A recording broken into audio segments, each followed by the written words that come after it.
Hello guys. तो आज आप सबका स्वागत है मेरे चैनल जिसका नाम है सार्थक कॉमर्स वाला पे। तो गाइस ये मेरी पहली वीडियो है, तो मैं आज आपको एक चैप्टर पढ़ाने वाला हूँ जिसका नाम है डिसीज़न मेकिंग। ठीक है, सबसे पहले शुरुआत करते हैं कि डिसीज़न मेकिंग का मतलब होता क्या है। तो अगर मैं सिंपल भाषा में आपको बताने की कोशिश करूं तो डिसीज़न को हिंदी में हम बोलते हैं निर्णय लेना। यानी कि कोई भी जब हम निर्णय लेने का मतलब क्या होता है कि डिसीज़न हमेशा तब लिया जाता है जब हमारे पास बहुत सारे क्या हों ऑप्शंस होते हैं। जब हमारे पास बहुत सारे ऑप्शंस होते हैं तो हम डिसीज़न लेते हैं। फॉर एग्ज़ाम्पल, जैसे कि जब भी हम किसी रेस्टोरेंट में जाते हैं तो जब हमारे पास एक मेन्यू होता है तो मेन्यू में से हम क्या करते हैं, चूज़ करते हैं ना, अपनी रिक्वायरमेंट को देखते हुए कि हम डिफरेंट फैक्टर्स को माप तोल के देखते हैं कि यार ये मेरे बजट में आ रहा है, ये मेरी भूख भी मिटा देगा या ये सब। तो हम उस मेन्यू में से जितने भी हमारे ऑप्शंस होते हैं जिनको हम कहते हैं ऑल्टरनेटिव, जिनको हम क्या कहते हैं ऑल्टरनेटिव, इन ऑल्टरनेटिव्स में से एक सबसे बेस्ट डिश चुनते हैं। अगर मैं एग्जांपल के तहत बताऊं तो उसको ही हम कहते हैं डिसीज़न मेकिंग। यानी कि अगर मैं आपको कंक्लूजन बताऊं तो ये होता है कि डिसीज़न मेकिंग एक प्रोसेस होता है जिसमें हम सिलेक्ट करते हैं उस सबसे बेस्ट ऑल्टरनेटिव को, यानी कि सबसे बेस्ट ऑप्शन को सब ऑप्शंस में से जो हमारी रिक्वायरमेंट के हिसाब से हमें लगता है क्या सबसे बेस्ट ऑप्शन। तो डिसीज़न मेकिंग का सिंपल मतलब अगर मैं बोलूँ तो डिसीज़न मेकिंग एक प्रोसेस होता है जिसमें आप सबसे बेस्ट ऑप्शन को चूज़ करते हो अपनी रिक्वायरमेंट के अनुसार। उसे कहते हैं डिसीज़न मेकिंग, यानी कि निर्णय लेना। जैसे कि यहाँ पे मैंने एक एग्जांपल दिया है कि आप जैसे जब किसी शॉप में जाते हैं तो शॉप में आपको अलग अलग तरीके के क्लोथ्स दिखाए जाते हैं, जैसे कि स्वेट शर्ट्स दिखाई जाएंगी, ठंड का मौसम है, जीन्स दिखाई जाएंगी, जैकेट दिखाई जाएंगी। लेकिन आप क्या करोगे, आप उनमें से चूज़ करोगे सबसे बेस्ट अपनी रिक्वायरमेंट के हिसाब से। अब जैसे अगर मैं simple as a middle class बच्चे के हिसाब से देखूँ तो हम क्या अलग अलग फैक्टर्स को देखेंगे कि यार ये तीनों तो मेरे को अच्छी लग रही है, लेकिन इनमें से प्राइस किसका सबसे लो है, इनमें से लुक वाइज भी कौन सी बेटर है, या किसकी ड्यूरेबिलिटी भी ठीक है और जो मेरी ठंड भी रोक सके। तो यहाँ पे जो बच्चा इन तीनों में से कोई एक चूज़ करने की सोच रहा है या जो इन तीनों में से एक सबसे बेस्ट ऑप्शन लेने की सोच रहा है, वो यहाँ पे क्या ले रहा है, वो भी डिसीज़न मेकिंग ले रहा है। यानी कि डिसीज़न मेकिंग आपको समझ गया होगा कि डिसीज़न मेकिंग का मतलब है कि एक सबसे बेस्ट ऑप्शन को चूज़ करना, हमारे पास जितने भी ऑप्शंस हैं उनमें से जो हमारी रिक्वायरमेंट के हिसाब से हमें लगता है सबसे बेस्ट है। So the process of selecting the best alternative among the all is known as decision making. ठीक है। अब ऑर्गेनाइजेशन के व्यू पॉइंट से बात करें तो एक एग्जांपल ऑर्गेनाइजेशन के व्यू पॉइंट से भी मैं आपको दे देता हूँ। ऑर्गेनाइजेशन के व्यू पॉइंट से जैसे कि ऑर्गेनाइजेशन में तो हर स्टेप पे ही डिसीजन मेकिंग होती है, जैसे कि कौन सा प्रोडक्ट बनाना है। अब प्रोडक्ट तो बहुत सारे हैं तो वहाँ पे देखना पड़ेगा कि कौन प्रॉफिट ज़्यादा प्रोवाइड करेगा, किस में कॉस्ट कम आएगी, किस में कम कॉम्पिटिटर्स हैं। तो इन सब पैरामीटर्स को देखते हुए हम एक डिसीज़न लेते हैं। वैसे ही प्रोडक्शन को किस टेक्निक से किया जाए, तो ऐसे एक्सेट्रा बहुत सारे डिसीजंस बिज़नेस के अंदर हर पॉइंट पे हमें देखने को मिलते हैं। अब बात आई है बिज़नेस की, तो बिज़नेस के अंदर डिसीज़न लेता कौन है। तो बिज़नेस के अंदर डिसीज़न लेता है हमारा मैनेजर। मैनेजर और जो मेजर डिसीजंस होते हैं वो कौन लेती है, टॉप लेवल मैनेजर्स। तो हमारे बिज़नेस ऑर्गेनाइजेशंस के अंदर जो मेनली डिसीजंस लिए जाते हैं लोअर लेवल के लिए और मिडिल लेवल के लिए, वो एक मैनेजर लेता है। और जो एक पूरी ऑर्गेनाइजेशन के लिए लिए जाते हैं वो टॉप लेवल बनाती है। तो एक ऑर्गेनाइजेशन में मैनेजर और टॉप लेवल मैनेजर्स क्या करते हैं, डिसीजन मेकिंग के काम को परफॉर्म करते हैं। ठीक है। अब ये जो मैनेजर है ये डिसीजन मेकिंग क्यों कर रहा है, आप सभी जानते हैं मैनेजर का काम क्या होता है। ये जो मैनेजर है इसका काम होता है ऑर्गेनाइजेशन को एक सिस्टमेटिक तरीके से चलाना। ठीक है। तो सिस्टमेटिक तरीके से क्यों चलाना, ताकि हम क्या कर सकें, हम अपना डिज़ायर्ड गोल अचीव कर सकें। तो एक मैनेजर डिसीज़न मेकिंग इसलिए करता है ताकि वो सबसे बेस्ट ऑल्टरनेटिव को चूज़ करके अपनी ऑर्गेनाइजेशन को उसका डिज़ायर्ड गोल अचीव करवा सके। यानी कि a manager do decision making to choose the best alternative by which organisation, क्योंकि जब तक ऑर्गेनाइजेशन अच्छे ऑल्टरनेटिव या अच्छे डिसीजंस नहीं लेगी by the decision making process, तब तक क्या वो अपने गोल तक रीच कर पाएगी। जैसे मान लो एक एग्जांपल लेते हैं क्रिकेट के अंदर, एक क्रिकेट टीम जो होती है उसमें हम बोलते हैं ना कि कैप्टन का बहुत बड़ा रोल होता है एक मैच को जिताने में। तो किस पॉइंट पे क्या डिसीज़न लेना है, वो पूरे मैच को क्या कर देता है, चेंज कर देता है। तो बेसिकली एक मैच के अंदर भी तो डिसीज़न मेकिंग पे ही पूरा क्या होता है, जो रिज़ल्ट है वो डिपेंड है। ऐसी ही एक ऑर्गेनाइजेशन है, एक ऑर्गेनाइजेशन के अंदर भी डिसीजंस पे ही डिपेंड करता है कि क्या वो अपने रिज़ल्ट जिसे वो अचीव करना चाहती है, यानी कि रिज़ल्ट क्या, डिज़ायर्ड गोल, उसको अचीव तभी कर सकती है जब वो क्या करेगी, अच्छे डिसीजंस लेगी। और वो डिसीजन अच्छे तभी ले पाएगी जब वो डिसीजन मेकिंग प्रोसेस को फॉलो करेगी।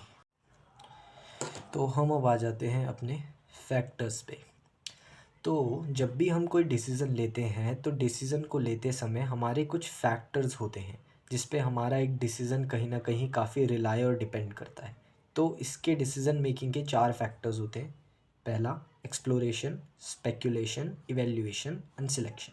अब मैं ये आपको समझाता हूँ एक बहुत ही बेसिक एग्जांपल से, तो इसको समझना। देखो, जैसे कि फॉर एग्जांपल आप गए हो जीन्स खरीदने अपने भाई के साथ, ठीक है।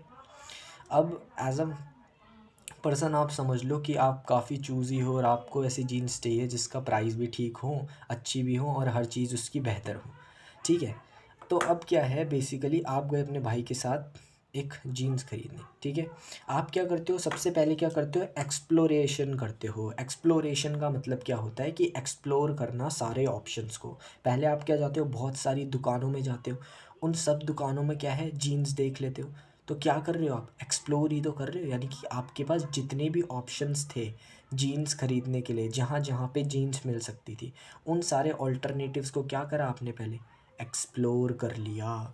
तो यानी कि देख रहे हो, आपकी डिसीज़न लेना होता है कि मुझे डिसीज़न क्या है कि कौन सी जीन्स लूँ। जीन्स लेने के लिए पहले क्या किया आपने, सारे ऑल्टरनेटिव यानी कि एग्जाम्पल के मुताबिक सारी दुकानों को आपने क्या किया, एक्सप्लोर किया, देखा उनके अंदर जाके कि कहाँ पे कैसी जीन्स मिलती। फिर क्या किया आपने, अपने भाई से उसके बारे में क्या किया, स्पेक्यूलेट किया। स्पेक्यूलेट मतलब होता है विचार विमर्श। अब आपने हर दुकान को एक्सप्लोर कर लिया, यानी कि मैं कहूँ कि हर ऑल्टरनेटिव को एक्सप्लोर कर लिया। अब आप स्पेक्यूलेट करोगे और पूछोगे अपने भाई से कि यार हमने यहाँ जीन्स देखी थी, एक दुकान में जीन्स देखी थी, दूसरी में भी देखी थी, तीसरी में भी देखी थी, किसकी बढ़िया थी, किसका प्राइस था, किसकी क्या थी, तो ऑल ओवर किसकी हमें ठीक लगी। फिर आप उनको इवैल्यूएट करोगे। अब आप कंपेयर करोगे तीनों दुकानों को। पहले आपने स्पेक्यूलेशन में क्या किया, उनके प्रॉस यानी कि जो भी उनकी अच्छाइयाँ थी दुकान के अंदर जीन्स के और जो उनके कॉन्सिक्वेंसेस थे, वो आपने सारे छाँट लिए और उनके बेसिस पे ही बाद में क्या किया, इवैल्यूएशन किया उन सारी दुकानों का। और उसके बाद आपको लगा कि फर्स्ट दुकान जो थी उसमें सस्ती भी थी और कन्वीनियंट जीन्स भी थी। तो आपने एक्चुअल सिलेक्शन क्या लिया कि मैं जो पहली दुकान में देख के आया था उसी से क्या खरीदूँगा, जीन्स को खरीदूँगा। तो ऑल इन ऑल ये एक बेसिक सा एग्जांपल है जिसके थ्रू मैंने आपको समझाने की कोशिश की है कि जब भी कोई डिसीज़न लिया जाता है तो आप ये चारों चीज़ों को परफॉर्म करना पड़ता है। पहले आपको सारे ऑल्टरनेटिव्स को एक्सप्लोर करना है कि क्या क्या ऑप्शंस हो सकते हैं। तो पहले आप उन सारे ऑप्शंस को, ऑल्टरनेटिव्स को एक्सप्लोर करोगे, फिर उनके बारे में उन ऑप्शंस को पहले आप स्पेक्यूलेट करोगे, यानी कि आप डिस्कस करोगे कि कौन सा ऑप्शन में क्या खासियत थी, कौन से ऑप्शन में क्या कमियां थी। उन कमियों और खासियत के बेसिस पे आप क्या करोगे, उन्हें इवैल्यूएट करोगे, यानी कि उनको कंपेयर करोगे आपस में। और कंपेयर करने के बाद आपको एक अच्छा व्यू मिल ही जाएगा कि हमें किसे सिलेक्ट करना है, और आफ्टर दैट आप बेस्ट ऑल्टरनेटिव को सिलेक्ट कर लोगे। तो ये 4 स्टेप होते हैं, पहले ऑल्टरनेटिव को एक्सप्लोर करना, फिर उनके बारे में स्पेक्यूलेट करना, उनके प्रॉस और कॉन्स दोनों को पहचानना, उसके बाद उन प्रॉस और कॉन्स के बेसिस पे उनका एनालाइज यानी कि इवैल्यूएशन करना, और आफ्टर दैट जो सबसे बेहतर है उसमें सिलेक्शन ले लेना, ठीक है। तो अब बता देते हैं यहाँ पे, सबसे पहला एक्सप्लोरेशन। तो अगर मैं एक ऑर्गेनाइजेशन के व्यू पॉइंट से बोलूँ तो मैनेजमेंट क्या करती है, मैनेजमेंट सबसे पहले एक्सप्लोर करती है सारे ऑल्टरनेटिव्स को। दूसरा स्पेक्यूलेशन, स्पेक्यूलेशन के अंदर वो क्या करती है, स्पेक्यूलेट करती है, यानी कि सबको बहुत ध्यान से अवेयर रहती है और हर किसी के प्रॉस और कॉन्सिक्वेंसेस को पता लगाती है। उन प्रॉस और कॉन्सिक्वेंस को परखने के बाद वो इवेल्युएट करती है, यानी कि उन्हें एनालाइज करती है। तो ऑर्गेनाइजेशन क्या कर रही है इसके अंदर, कंपेयर कर रही है, अगर आप देखो सारे ऑल्टरनेटिव्स को, और आफ्टर दैट क्या करती है, वो चूज़ कर लेती है सबसे बेस्ट ऑल्टरनेटिव, ठीक है। तो बेसिकली ये क्या होते हैं, हमारे फैक्टर्स होते हैं किसके, डिसीजन मेकिंग के। अब बात करते हैं कि डिसीजन मेकिंग के क्या फीचर्स होते हैं। तो अगर मैं डिसीजन मेकिंग के फीचर्स की बात करूँ तो सबसे पहला आता है हमारा गोल ओरिएंटेड, यानी कि डिसीजंस जो होते हैं वो गोल ओरिएंटेड होते हैं। एक एग्जांपल से हम इसे समझते हैं। जैसे अगर कोई इंडिविजुअल है फॉर एग्जांपल, तो कोई इंडिविजुअल को अपना करियर डिसाइड करना है, तो वहाँ पे वो क्या परफॉर्म कर रहा है, डिसीज़न परफॉर्म कर रहा है। उसे मान लो उसे उसे आईएएस बनना है, तो उसने बहुत सारे करियर्स में से क्या किया होगा, पहले एक डिसीज़न भी तो लिया होगा। तो उस पहले तो उसने जो गोल था उसे चूज़ करने में ही क्या लिया, एक डिसीज़न लिया। अब उस गोल को अगर उसे क्या करना है, अचीव करना है कि कौन सी कोचिंग लूँ, किस मटेरियल से पढूँ, तो यहाँ पे भी क्या लेना है उसे, डिसीज़न।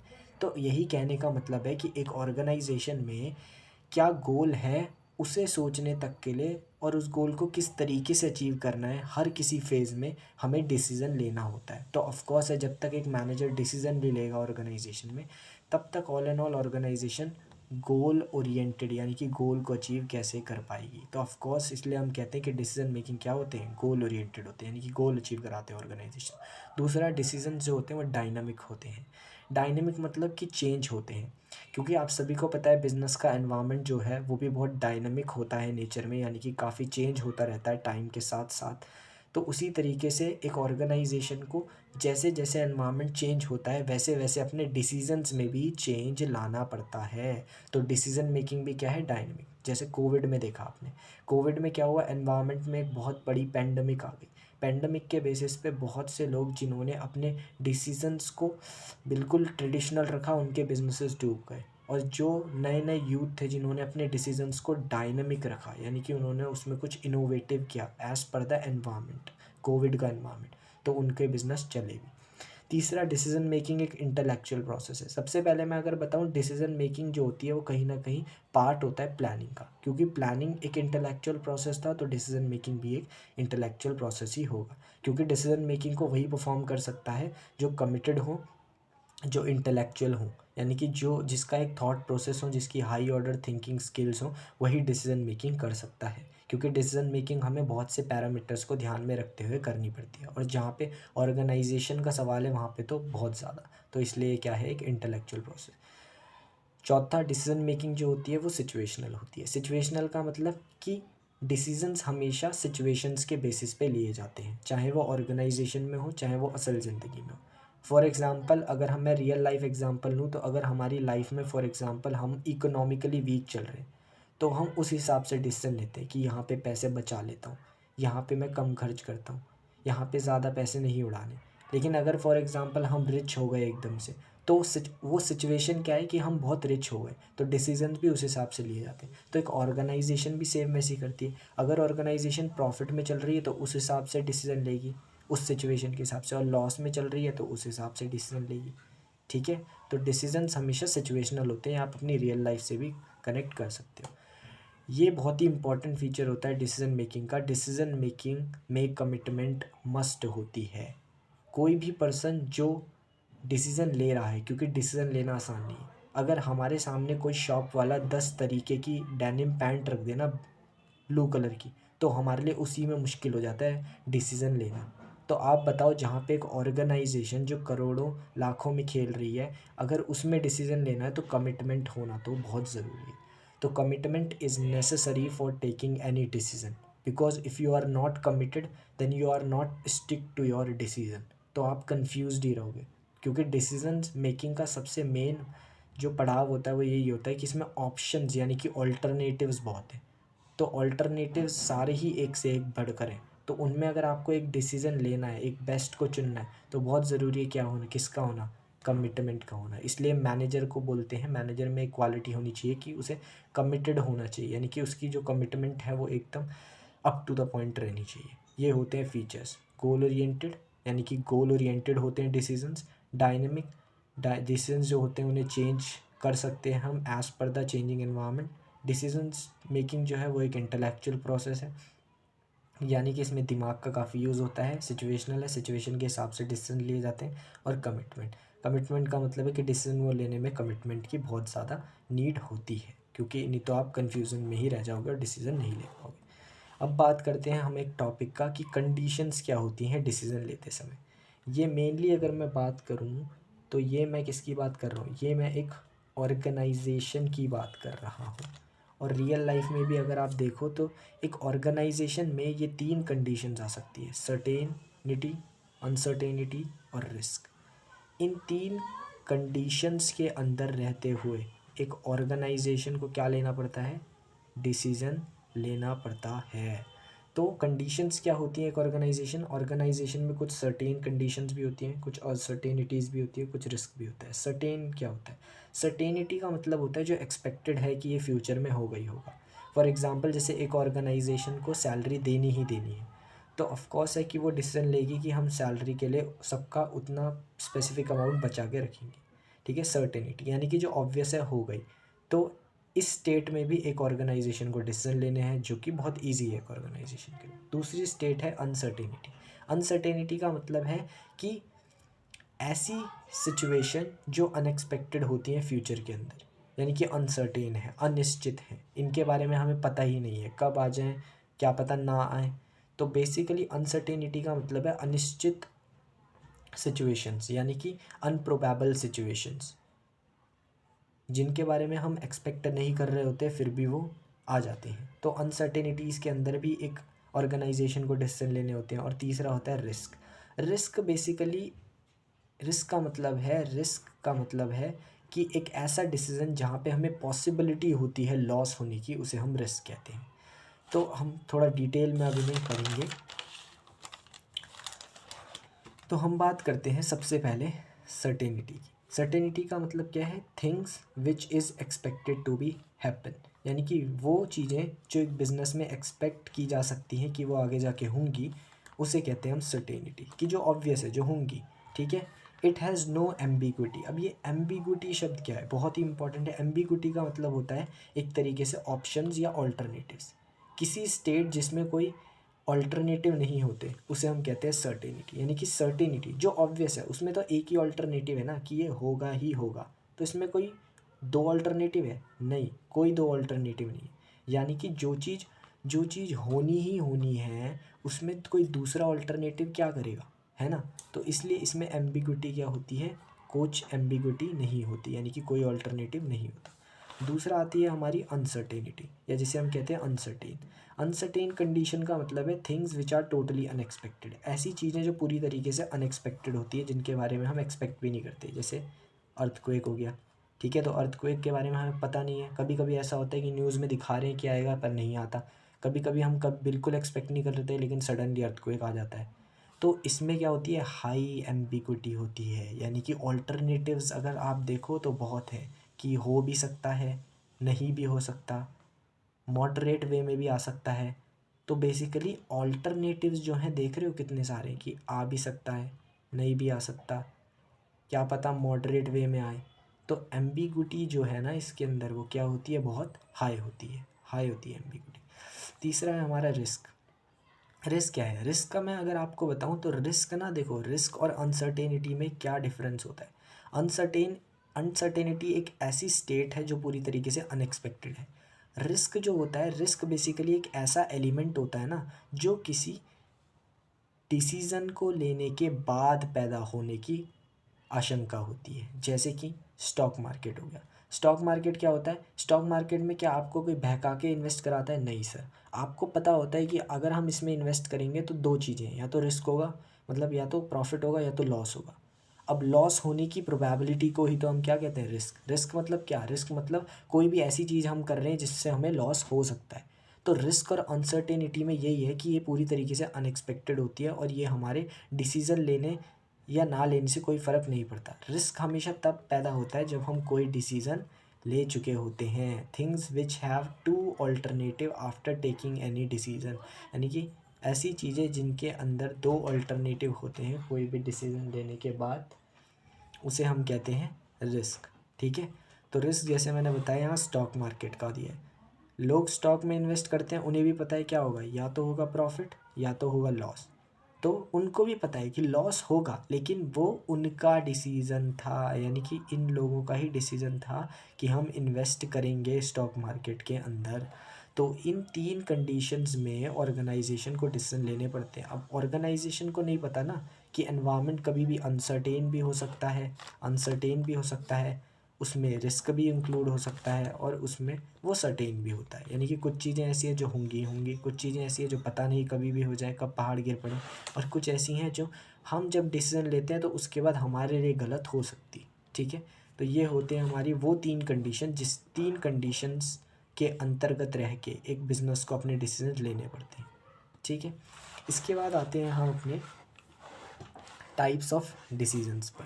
ठीक है, टाइप्स ऑफ डिसीजंस यानी कि डिसीजंस कितने तरीके के होते हैं। तो डिसीजंस 2 तरीके के होते हैं, प्रोग्राम डिसीजंस, स्ट्रैटेजिकल डिसीजन। ठीक है, स्ट्रैटेजिकल डिसीजंस। तो प्रोग्राम और स्ट्रैटेजिकल डिसीजन क्या होते हैं। प्रोग्राम डिसीजन वो डिसीजन होते हैं जो एक ऑर्गेनाइजेशन के रूटीन डिसीजन होते हैं, यानी कि जो ऑर्गेनाइजेशन डेली बेसिस पे लेती है, छोटे मोटे डिसीजन। ये डिसीजंस डेली बेसिस पे लिए जाते हैं, इसलिए क्या भी होते हैं, रिपीटेटिव होते हैं। और तीसरा, क्योंकि ये छोटे डिसीजंस होते हैं, इतने मेजर डिसीजन नहीं होते, तो इनको लेने का इनिशिएटिव किसे दे दिया जाता है, लोअर लेवल को दे दिया जाता है। वहीं बात करूँ स्ट्रैटेजिकल डिसीजंस, तो स्ट्रैटेजिकल डिसीजंस मेजर डिसीजन होते हैं जो कहीं हद तक इम्पैक्ट डाल सकते हैं ऑर्गेनाइजेशन की परफॉर्मेंस पे, इसलिए ये बहुत ही इंपॉर्टेंट डिसीजंस होते हैं। ये वन टाइम डिसीजंस होते हैं, इर्रेवोकेबल नहीं होते, यानी कि आप इन्हें चेंज नहीं कर सकते, एक बार ले लिया तो उसके बाद फिक्स है, इसलिए वन टाइम डिसीजन है, रिपीटेटिव नहीं है ये। ठीक है, और ये डिसीजंस क्योंकि मेजर होते हैं और पीछे से वन टाइम लिए जाते हैं, तो ये कौन लेगा, ऑफ कोर्स टॉप लेवल, क्योंकि ये ऐसे डिसीजंस हैं जो परफॉर्मेंस को भी तो इम्पैक्ट डालेंगे, तो इसलिए ये टॉप लेवल द्वारा लिए जाते हैं। ठीक है, अब बात करते हैं हम टेक्निक्स ऑफ डिसीजन मेकिंग, यानी कि टेक्निक्स क्या क्या है डिसीजन मेकिंग की। तो सबसे पहली जो हमारी टेक्निक होती है वो होती है क्वांटिटेटिव टेक्निक। क्वांटिटेटिव मतलब, अगर मैं क्वांटिटेटिव का मतलब बताऊं तो क्वांटिटेटिव का मतलब होता है न्यूमेरिकल। अब यहाँ से आपको समझ आएगा कि ये टेक्निक क्या कहती है। यानी कि ये एक ऐसी टेक्निक है जिसके अंदर हम डिसीज़न लेने के लिए नंबर्स और फैक्ट्स का फ़ायदा उठाते हैं, यानी कि जब हम नंबर्स के बेसिस पे किसी डिसीज़न पे आते हैं और डिसीज़न लेने में हमारी हेल्प करते हैं। तो क्वांटिटेटिव टेक्निक एक टेक्निक है। इस टेक्निक में क्योंकि हम ये टेक्निक ऐसी है जो फोकस करती है किस पे, न्यूमेरिकल डाटा पे, क्योंकि क्वांटिटेटिव शब्द का मतलब ही होता है न्यूमेरिकल बेसिस। तो ये टेक्निक फोकस करती है ज़्यादा न्यूमेरिकल डेटा पर। तो न्यूमेरिकल डेटा पर पहला तो ये टेक्निक बहुत ज़्यादा फोकस करती है। In this technique mathematical techniques are use, क्योंकि हम न्यूमेरिकल डेटा पे ज़्यादा फोकस कर रहे हैं तो ऑफकोर्स कैसी टेक्निक्स यूज़ होंगी, मैथमेटिकल टेक्निक्स आर यूज्ड। और तीसरा, these techniques helps in decision making on the basis of numerical data. और इस टेक्निक के अंदर हम डिसीजन लेते हैं न्यूमेरिकल डाटा के बेस पे। तो आप ऑटोमेटिकली, अगर मैं बोलूँ कि क्वांटिटेटिव टेक्निक क्या है, तो इसको अभी छुपा लो और आप सीधा सीधा समझो कि क्वांटिटेटिव टेक्निक एक ऐसी टेक्निक होती है जिसके अंदर हम पहला मैथमेटिकल टेक्निक्स और साइंटिफिक टेक्निक्स की हेल्प से डिसीजन लेते हैं, दूसरा न्यूमेरिकल डाटा पे बहुत फोकस किया जाता है, और तीसरा हर चीज़ को फैक्ट्स एंड फिगर्स के बेसिस पे इवेल्यूएट करके ही इस टेक्निक की हेल्प से डिसीजन पे हम आ पाते हैं। तो क्वांटिटेटिव टेक्निक कुछ नहीं है, बस न्यूमेरिकल डाटा की हेल्प से लेने वाले जो डिसीजंस होते हैं उनको हम इन क्वांटिटेटिव टेक्निक्स के थ्रू ही लेते हैं।